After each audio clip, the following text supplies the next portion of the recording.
네, 최근 계속되고 있는 우리나라의 수출 부진은 글로벌 경기 침체가 주요 원인이겠습니다만 후발국과의 경쟁, 특히 주력 산업에서 중국과의 경쟁이 심화되기 때문이기도 하죠. 산업연구원이 우리와 중국의 업종별 경쟁력과 또 대응 방안을 분석해 내놨습니다. 김상익 기자입니다.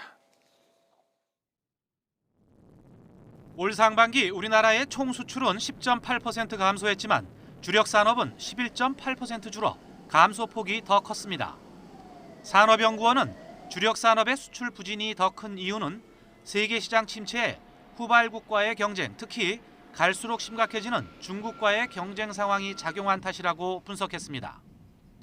연구원 보고서는 12개 주력 업종 가운데 자동차와 조선, 기계 등을 제외한 나머지 업종에서 중국의 기술력은 이미 우리의 90% 수준을 넘어섰다고 밝혔습니다.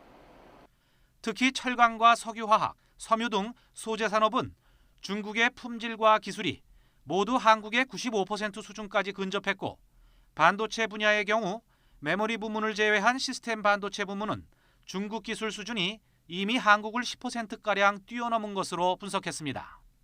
디스플레이나 정유 업종도 아직 한국이 앞서 있지만 중국이 최근 투자를 강화하고 있어 경쟁이 더욱 심화될 것으로 예상했습니다.